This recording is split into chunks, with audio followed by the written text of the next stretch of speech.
Welcome to the More You Look podcast. Welcome to the More You Look podcast. Rolling. Hello, everyone. Welcome to another episode of your favorite podcast, the More You Look podcast. My name is Femi, and I've got my friend here, Sky. You know what he do? How's it been, bro? Yeah, not bad, bro. Not bad. It's been a couple of. Yep, I know it's been a minute. We've not dropped any episodes in the past 3 weeks, actually, and I'd just like to say life happened. You know, a few things happened where I was indisposed, Sky was indisposed. You know, and yeah, well, we're here now, and let's get it on. While we were gone, quite a lot of things, have happened, and I just feel we should touch on one or two of them that, as with our own theme on this podcast, we tend to sort of learn from each other. And I don't know if you heard about this popular comedian, Black American comedian named Anthony Johnson. Yeah. He was in the Friday movies. I think it came out during the era of the Ice Cubes. Yeah, when they were dropping all those. Yeah, I think he was in black movies. Most early Ice Cube movies. Those movies that we all like to watch then as secondary school students that we weren't meant to be watching, but we sneak to our friends' houses to borrow video cassettes and stuff. Yeah, I think it was in Friday or next Friday. Yeah, one of them. Friday. Yeah, Anthony Johnson. He passed away recently. Lord rest his soul. May his soul rest in peace. But what I wanted to point out is that when he passed away, his wife had to sort of reach out to the public to seek for help with financing his burial arrangements and stuff like that. And it struck me as odd because I went on Google this The guy, check him out. and I realized that it was in quite a few movies. It was a well-established stand-up comedian. Yeah. As in, I would say he had a good career. Yes. Yeah, I mean, according to Google and Wiki, he's got about close to 35 featured movies where he was featured. Not to talk of stand-up comedy tours and stuff like that. And it just struck me. I'm not trying to judge or anything here, but I wanted to touch on this aspect of people planning their death. You said it before. Yeah. Man, so. And here's the thing. Yeah, I did invite one of my close friends who runs this organization called the Death. Oh my God! I've forgotten what it is. Is it the Death Cafe? Yeah, I think it's called the Death Cafe. And what they do there is talk about death. And I know that sounds a bit dark and gloomy, and I know you don't want to tell Africans anything regarding death. You know how we are with religion as Africans. And the thing is, we cannot run away from topics like this. Yeah. It is very, very important to talk about death. I mean, if you look at, different, what would I call it? What do you call it now? Cultures. Different cultures. Yeah. The thing with the Asians is they don't discuss death too. They're a little bit like Africans when they are quite superstitious. Like we Africans, we are a very religious set of people. I know it's all based on the foundation of hypocrisy, but that's talk for another day. But for me, if you look at it this way, you can easily say, oh, why is it that you have an illustrious career, you've passed away, but now, because I don't know if you notice, there's a parallel world between that and what's going on in Nigeria now. In the past few years, we are seeing more and more of like veteran actors, musicians who suddenly fall to like grieve, like serious ailments, and next thing you know, their families are out there doing GoFundMe, begging for help from the public just so they can get appropriate medical, attention, which is not a bad thing. I mean, what we try to tell ourselves is kindness. We need to be kind to one another. But let's be honest with ourselves. Do you want to leave your wife and your children, do you want to leave them at the mercy of strangers when you go away? Are you asking me? No, I'm just saying it's a rhetorical. It's sort of like a rhetorical Yeah, I know, question. but if you're asking me as an African to fear that, See, this is the mentality and the attitude of us as black people. We see death. Not even okay. I think you should add this to the point that you're making, which is not everybody has the luxury that you have a fan base that your family can go for. No. You don't even need to have a fan base. If you think about it, what I want us to discuss here is not celebrity based only. Yeah. It's for everyone. Especially non-celebrities. Because if you think about it, celebrities have like an umbrella. Most of them belong to unions anyway. Yeah. That will rally around them and make things happen. But my thing is, as regular day-to-day people, why do we shy away from matters regarding our twilight years? I mean, if you look at white people generally, if you look at the Caucasians, it's not something they shy away from. Yeah. A lot of white people are known to actually plan. Some even buy plots where they will bury them when they die. Some already plan out. Long. Yeah, some already plan out their twilight years, walk home, how their properties should be sold, how their estates should be sorted out for when they eventually grow old and weary and pass away and stuff like that. So I just wanted to discuss this, in relation to Africans, most especially Africans, because we are the people who, when we hear death, we run off. God forbid. Why should I be talking about my death when I'm alive? I shall not die but live by His grace. Nobody is wanting you. Nobody wants you to die. Nobody's saying you should drop dead. But the issue is, why is it that life insurance is not common amongst the black communities? Yeah. See, Femi, I don't think there's an easy way or a direct way to answer that. It's still about our upbringing and our society. Our cultural background. You understand? You know why? Okay, now, when I was growing up, anything insurance, for me, when I started knowing about insurance was when I started, taking my dad's car out to drive, and that's when insurance began to play into my head, And my first impression about that, growing up in Nigeria at that time, is this.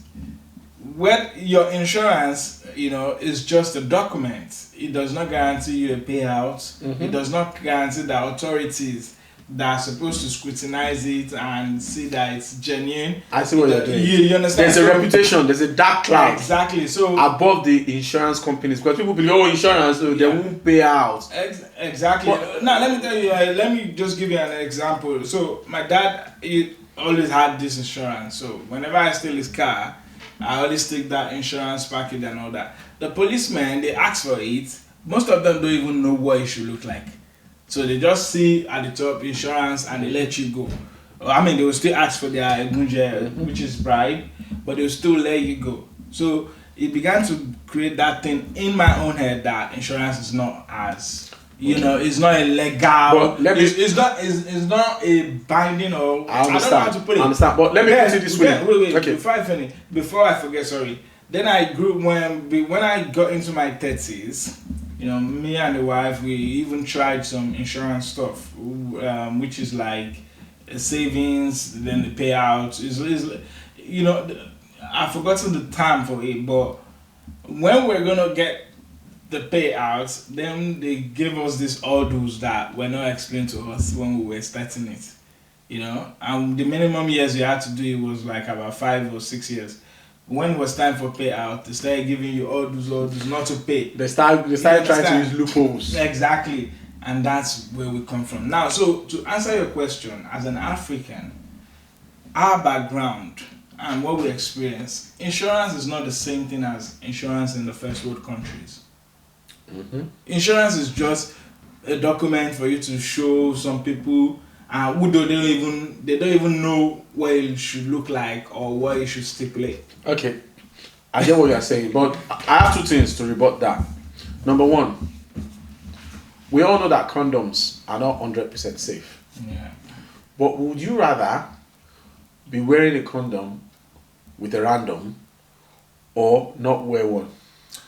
Femi. No. That's just my first point. I said I have two. Yeah. I have two. Condoms and that insurance. So, which is where I am coming. Might not be Which is where insurance brokers come in. You see, here's the thing. You can stay at home, open your laptop, and Google and compare insurance company, go compare and all that stuff. But here's the thing. Insurance brokers will act like as middlemen. Okay? They try to search for the most appropriate insurance for yourself and insurance companies that will actually pay out. They get paid by those insurance companies. You see? So that's how it works out. So it's like when you're trying to get a mortgage and you don't trust yourself to do it properly, you go to what? You go to mortgage brokers. So to get an insurance, a life insurance, you can choose to do it yourself.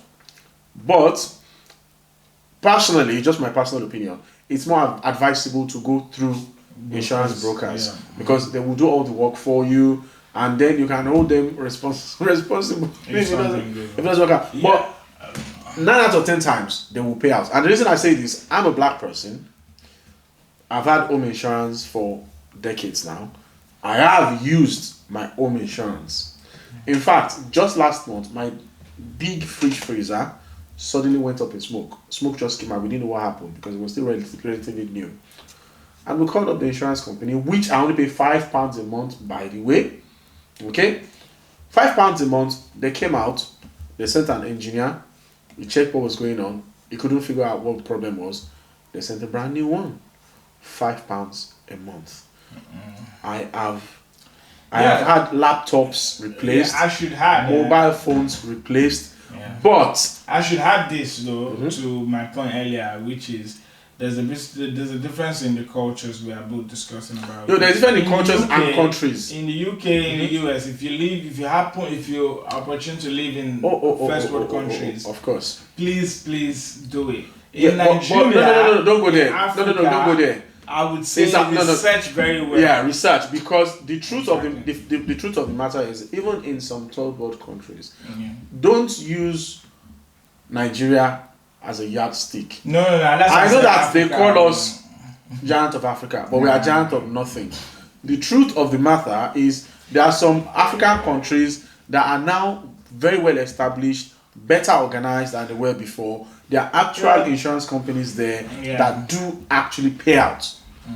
You get what I'm saying? So back to the matter, my issue really is with people who live abroad, Africans who live abroad, and still carry that mentality, that religious mentality. That is why people fall sick, and instead of going to the hospital, they go to their pastor first.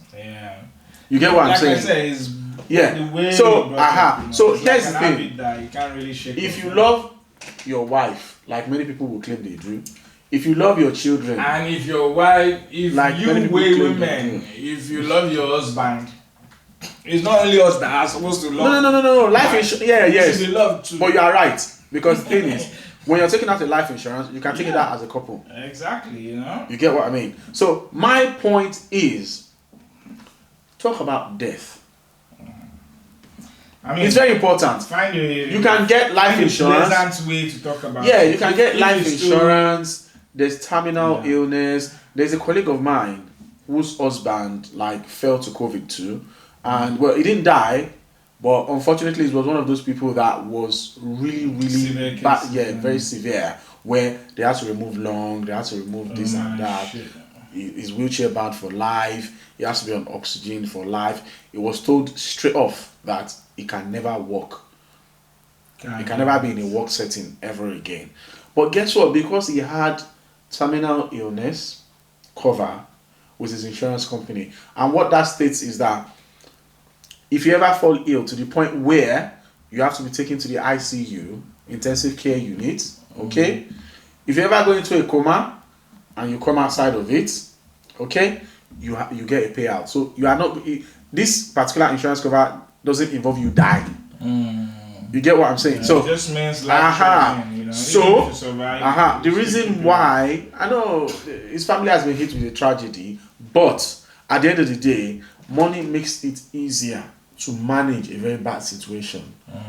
So now he doesn't have to go queue up at food banks. His wife doesn't have to worry.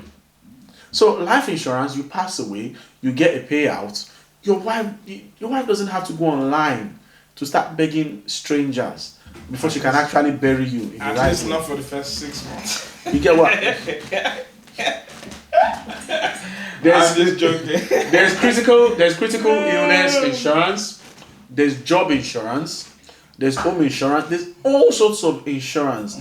You know, you can mix and match, you can go through insurance brokers. I don't want us to dwell on this too much, but honestly, as Africans, we need to learn to be okay with discussing the idea of death. Yeah. Because the thing is, whether we like it or not, it comes at any time. It doesn't give you a warning. And everybody's gonna die at some point. Do you know anyone that's been alive forever and is still alive? Everybody's gonna die. You know, it doesn't give you a warning. It doesn't. And off of that topic, I want us to segue into something else. I saw something online, while I was away, and it caught my interest, and I want us to discuss it.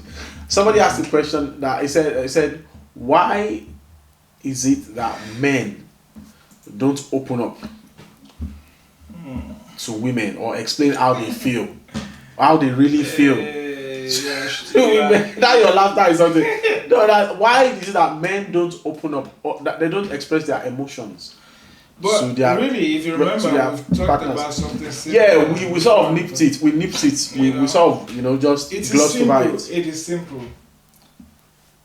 And I love women. You don't want to trouble.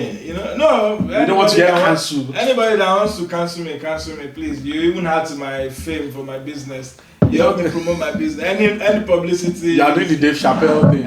Any bad publicity is good publicity. But it is just one simple line that I'm going to say to this, and it's because women are spiteful.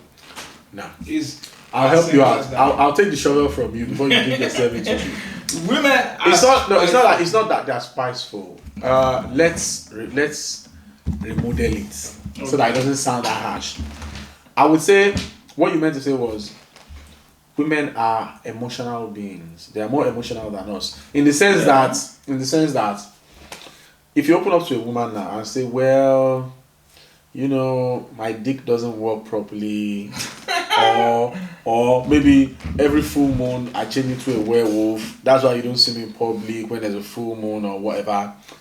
The day 6 months down the line, when you have one massive fight with that woman, it is inside Stamford Bridge Stadium in front of 67,000 people that she will come out and say, yeah, that's why you change to werewolf your secret is out. And the funniest thing is you said it, you've even forgotten that you said it. That's the thing. But let me read. It's like they have an archive. No. Women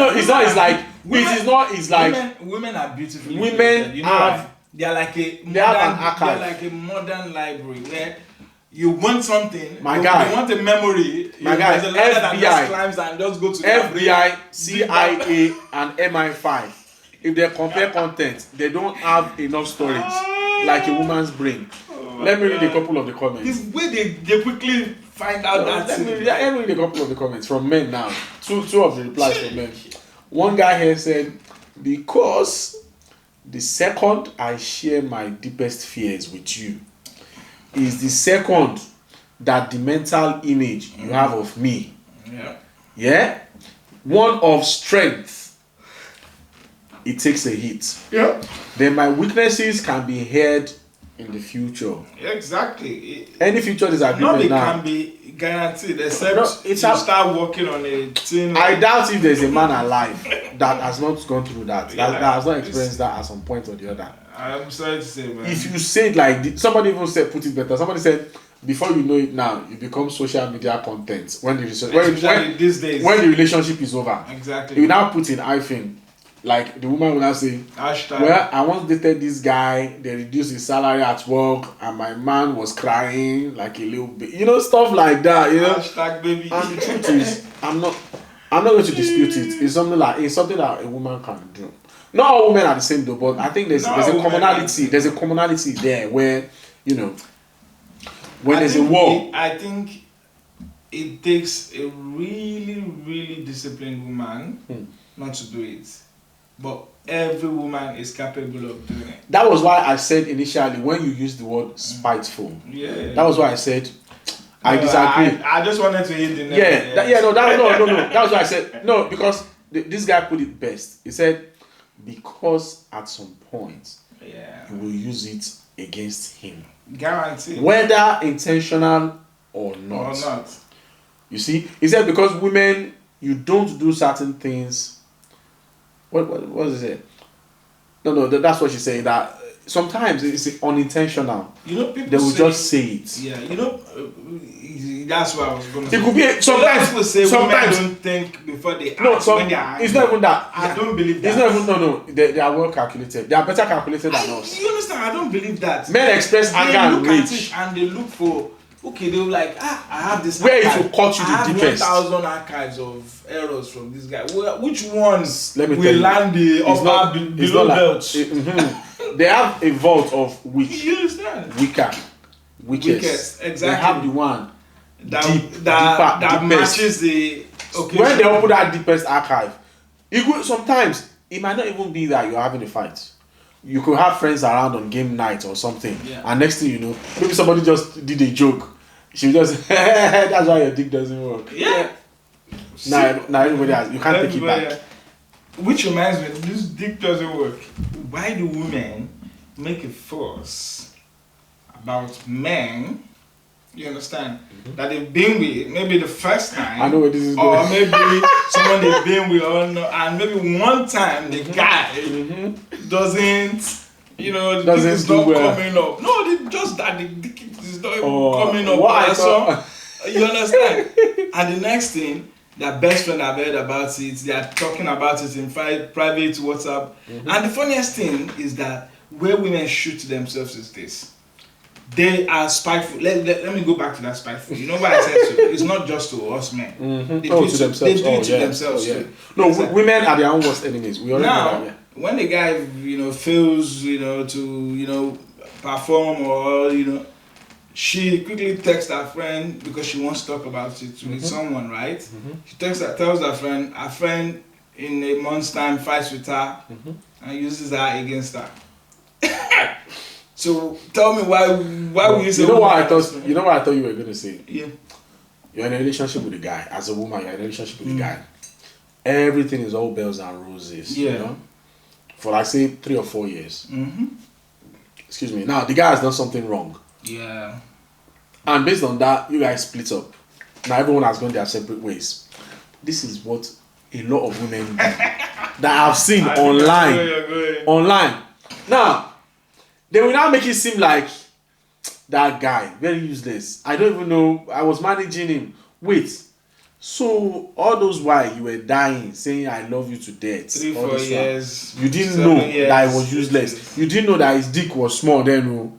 But now that things are not working out between both of you, you will now go online and say his dick is small. You know why I say to people like that? You understand? You are the big fool because it's simple. If me and you, you understand? Let's say I'm the girl now and you're the guy. If me and you were together and all that, and we do, have like years below the belt or months, you understand? For me not to have walked away from that situation, I had my reasons, right? So for me to now come out tomorrow and now use those reasons, or the opposite of those reasons to win points. What does it say about me? But let's be honest with ourselves. What does it say about me?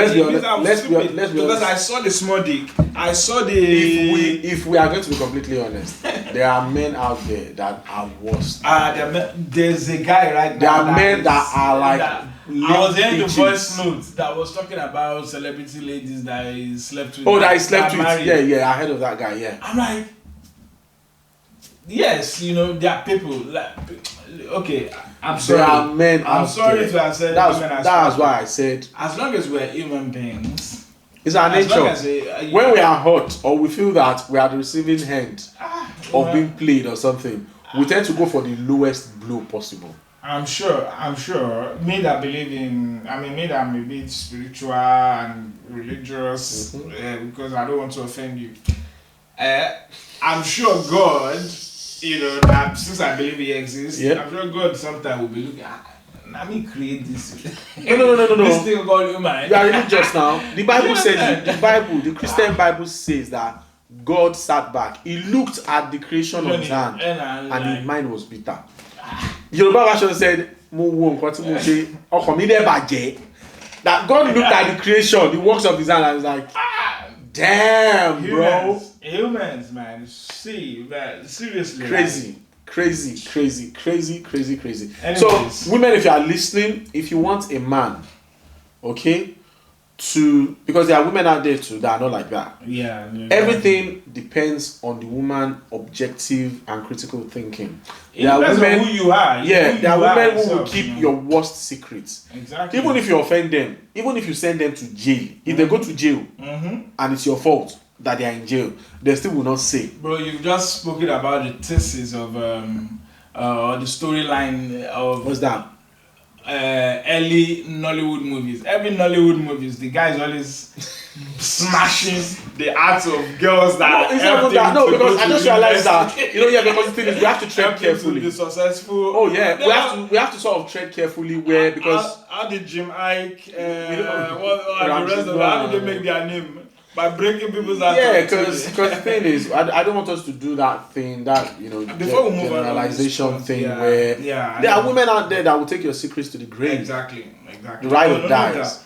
It's just a mindset. Before we move on, I just want to add this. Look, relationship. It doesn't have to end in marriage. Not all relationships. Facts. You will meet people. Look at it this way again. Facts. People you have been friends with, just friends.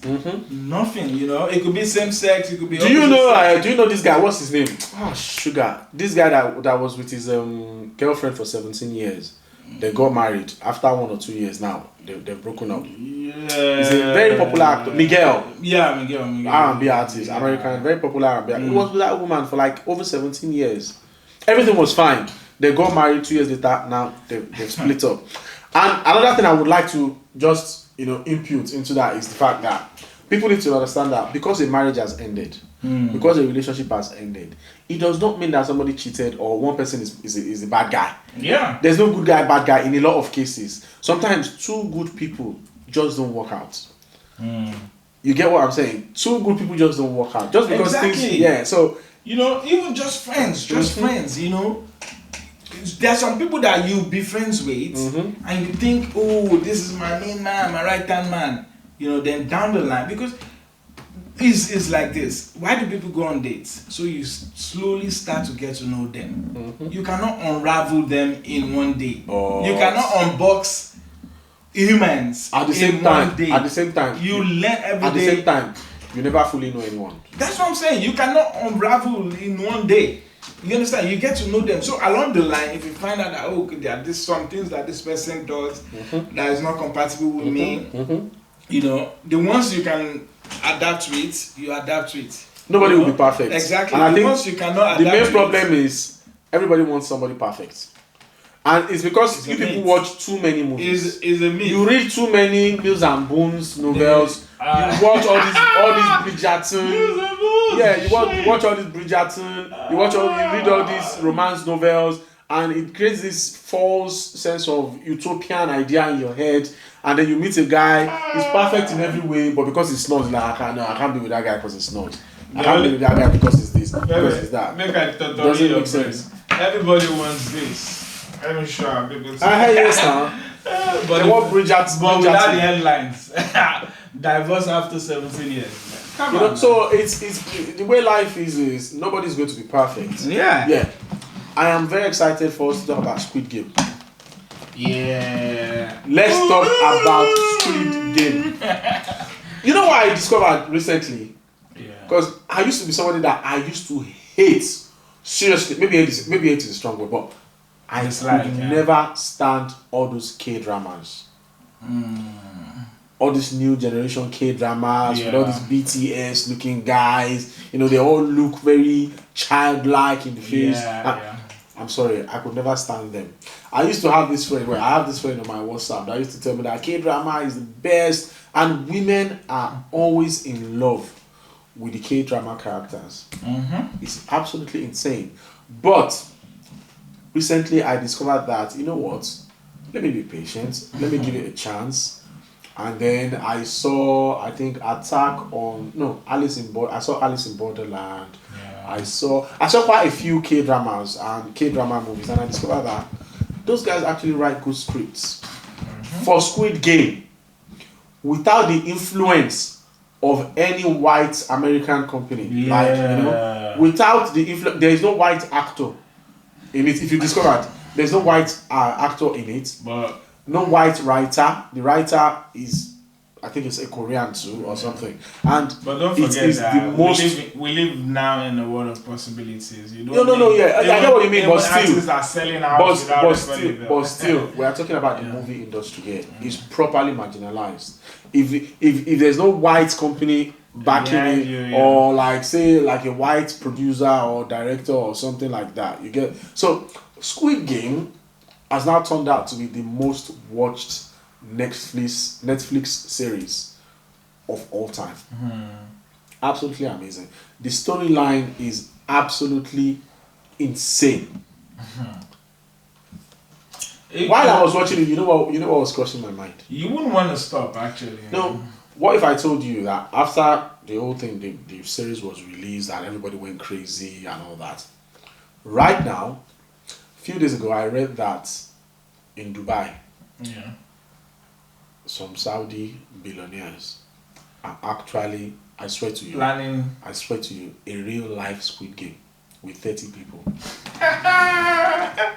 That was what I read. They got the money, they are bought. I do not know the original story, but that was what I read, that in Dubai, it's possible. they are going to do like an underground Squid Game kind of thing. It's possible. I just hope they are not going to kill people.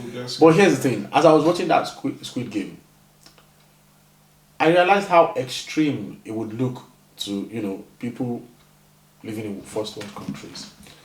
But guess what? Somebody asked, on my Facebook, that if I was offered a chance to go on a Squid Game kind of, you know, competition, would I take it? And then I thought to myself that as a Nigerian who lived here, I probably won't take it right now, okay? But if you offered Nigerians Squid Game, do you think they won't jump at it? They play Squid Game every day now. That's what I was going to say. The average Nigerian existence. They play Squid Game. You live your. Do you know that it might sound funny, but it's crazy. Ordinarily, you are going on. If a Nigerian you are playing Squid Game, leaves their home in the morning, job interview, and their parents, that's what I'm saying. People go for job interview and they never come back. Yeah, they never come back. When a Nigerian leaves their home in the morning, and their families say, "Come back and go and come back safely," it takes a new meaning entirely. Totally new meaning. Yeah. Because you leaving your house in the morning and coming back safely at night is like, how can I put it? It's like you going to the Olympics and coming back. Honestly, it's almost becoming I'm looking for the word for it, but I can't really. The word is not coming to me right now. It's mind blowing. Because so many Nigerians today are leaving the house in the morning. What if I tell you this? You won't believe that. I know I've not discussed it with you. During this past week, my cousin was actually kidnapped. What? Yeah. Oh my God. Yeah. In what state? He had his own taste of Squid Game. In what state? He was leaving Lagos to go back to his uni. Shit. You know, he boarded this public transportation, and then he noticed that they were veering off course, going in the wrong direction, and they found themselves in the bush. You know, so he panicked, and then he tried to break the back windscreen. He started screaming for help, and then as people that were attending their farms, because it was inside like a forest kind of thing, they started coming out. And because the people in the car saw activity, They pushed him out and they zoomed off. And that was how it got saved. You know? God damn it.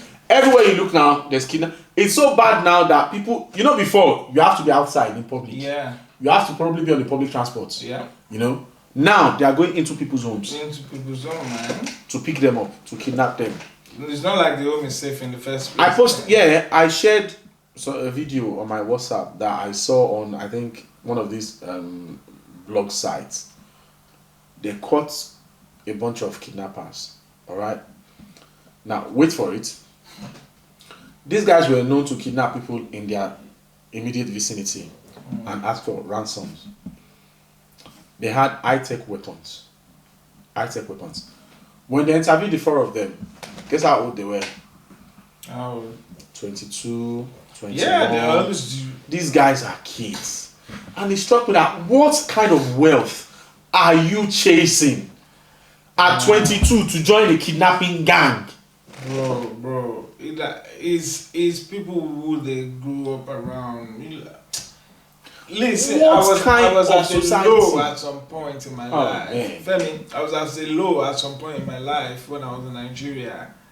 But luckily, I didn't have people like that around me. But imagine you're desperate. Influence. So you can't get peer pressure to uni. You can't, your family. But my guy. You now have people around you. My guy. That's what they do. But let me pause you there. When I was growing up, when I was in my teenage years, in my early to my mid-20s, well, I don't want to go into detail of what happened in my families where we went from people who owned houses, mansions, and millions, and we lost everything. So we found ourselves in the hood, proper hood. Now, this is where you find kidnappers, actual murderers, and killers. And I knew these people because they were in the area, their legends spoke for them. But here's the thing, these people were in my life every single day. Okay? Yeah. You will sit around them and hear them talk about the things they do.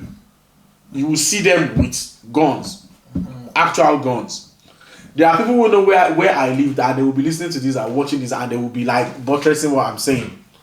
It was at that time that I gained admission into Ogun State University. Now, I would go to school, never having money, depending on my friends, But here is the thing. We knew people then that were into fraud, this Yahoo thing. That was when it was starting in Nigeria then. I'm coming. We knew people that were going for kidnapping and all these things. Why did I not join them? I put my head down, I went back home, I went to beg a man, a bricklayer, to allow me follow him to work for 100 quid a day. In the currency at that time, that is less than 20p for 11 hours back-breaking work. You get what I'm saying? Recently now, fast forward till today, there's a video. I know you follow my WhatsApp videos, the videos I put. There's this woman, this young lady that is a Danfo driver. For people who live in first world countries that don't know what Danfo driver is, in Nigeria, it is like the Squid Game of the roads. Because every day those guys risk their lives. Many of them get killed by corrupt police for refusing to pay bribes. If you get what I mean? If the how do we explain it? The NURTW. No, it's just like the bus systems in England. But this time you have thugs controlling it. Bus stops. So if you're an innocent person that have your own bus on the road, you have to pay bribes to these thugs. You pay money. You pay police for you to be able to ply the roads. You pay all sorts of bullshit, But my point is, there's this lady recently that what she does is Danfo driving. You rarely see that. A woman driving Danfo. She has a conductor too. You get me? And when they interviewed her, she said, well, she finished her HND. She wanted to, advance in her educations. And she realized that 1, she cannot do runs, girl. 2, she can't do prostitution. 3, she doesn't want to do any of those things because of the kind of background, upbringing she had.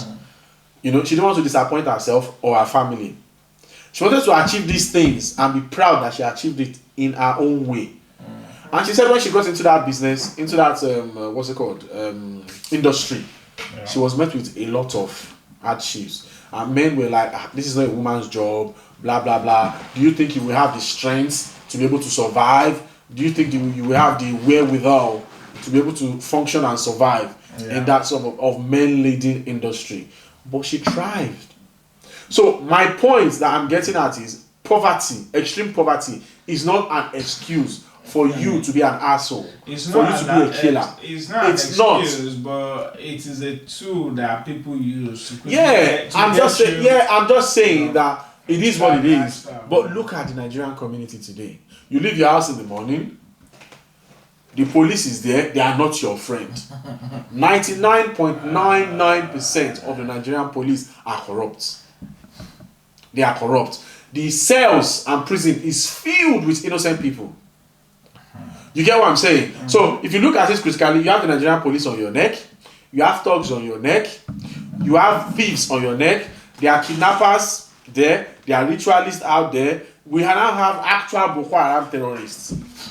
Fulani herdsmen are there. The real owners of Nigeria. You get what I mean? So by the time you do all that, you find that Nigerians are actually partaking in Squid Game every day. The only difference is for them is a lose-lose situation because they are not getting any payment out of it. Yeah, exactly.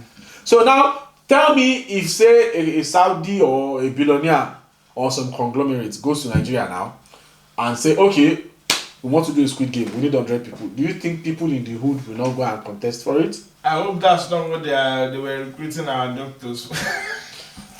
This guy just needs to pitch, man. You get what I mean? So you know when is that Nigerian doctors were going to let's take it away from Nigeria for a quick moment. Did you also know that if you watch that Squid Game, I don't know if you've seen it fully. Have you seen it from the beginning to end? Have you seen it from the beginning to end? Yeah. Okay. There's a phone number. I finished it. Yeah. That phone number that you see. That you see there. Oh. Did you know that in real life, it's somebody's number? Yeah. Then the producers of the series act to deactivate that number because that person was getting 4,000 phone calls a day of people inquiring, wanting to partake in stuff like that. Yeah. Oh my God. 4,000 calls. The height of. Do you understand the level of poverty people have to go through to actually be inquiring about a game that they know that there's a high possibility they might not survive? Shit. you get what I'm saying? It's a crazy world we're living in. Is this a South Korean movie or a North Korean movie? I don't even know, but I know it's like Asian. You know, when you say China, North Korea, personally, people like us sort of group them all together, which is quite ignorant, but we just see them all as like, you know, when we were younger, you say it's Chinese film. Yeah. We don't care if it's Korean, South Korea, as long as they are speaking language that we don't understand. We know it's Chinese film. Alright. So we have to before we wrap up this episode, have you seen You? I've not seen the season 3. I know it's out. I just finished. I've not seen it. Don't spoil it for me. I'm not spoiling it. Yeah, I'm gonna watch that. What do you think so far about that movie? Well, to be honest with you, I think I knew that actor from Gossip Girls because my wife used to watch Gossip Girls. Yeah, I think he did 3 or 4 seasons of Gossip Girl. Absolutely, he killed that role. Yeah. He looks like a creep. He looks. He talks like a. He killed that role, and I know that season 3 is going to be absolutely manic because his wife too. Apparently, he's an asshole, you know. I've seen the trailer, but I've not seen the full movie itself. We're not going to ruin it for anyone. Yeah, I would have loved for us to talk about, you know, our music pick of the week before we end the episode.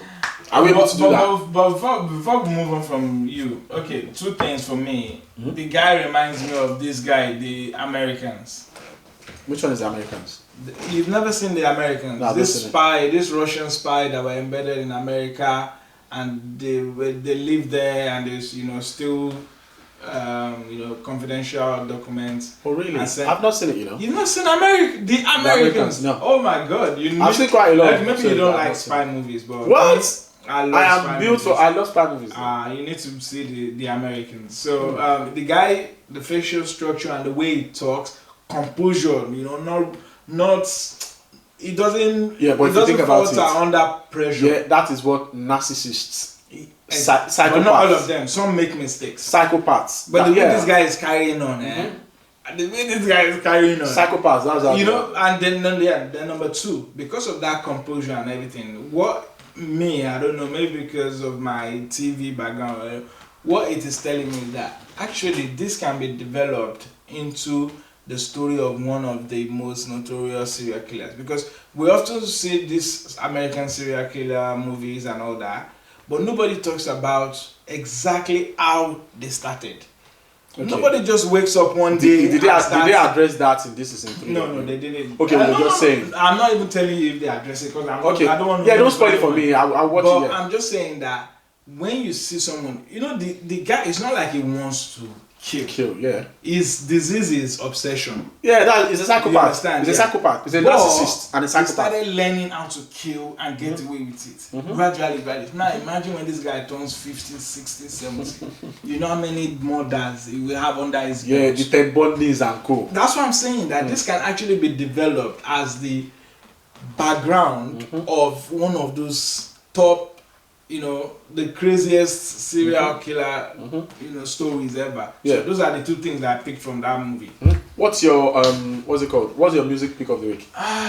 This week, I think for me it's still Tiwa Savage and Brandy. Brandy. Somebody's song. Yeah, I love it. Yeah, I feel Tiwa that Savage is in the news, so I feel like it was a good decision to put Brandy on that song because Brandy is a legend. Yeah. And with Brandy on the song, it gets more coverage. Yeah. Outside of the shows of Nigeria. If it wasn't for Wizkid's and Thames song, that song would have been the most talked about. It's the next. Nigerian Yeah, song, it's sort of the next song to blow up now. Sorry, For me, it's a song by a relatively unknown guy. I would say unknown because I didn't know him till I heard this song. Everybody on TikTok uses the song. Everybody on TikTok. I didn't even know the guy's name. You're the one that told me. And on Spotify, I think he has like 100 million streams or something. He's like, breaking records and stuff like that. And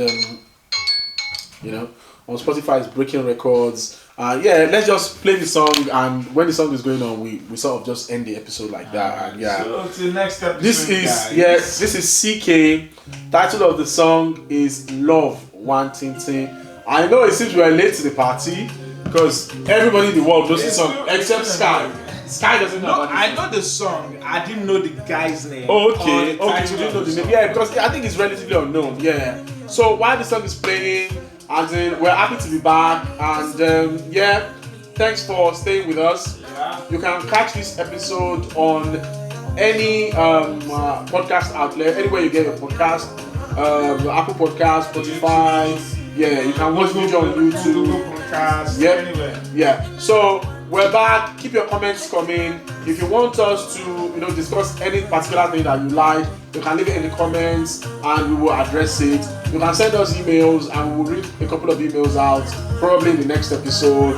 I always forget. I don't know why I'm always saying. Yeah. So take care of yourselves and be kind to one another. Next episode of Ciao. Peace.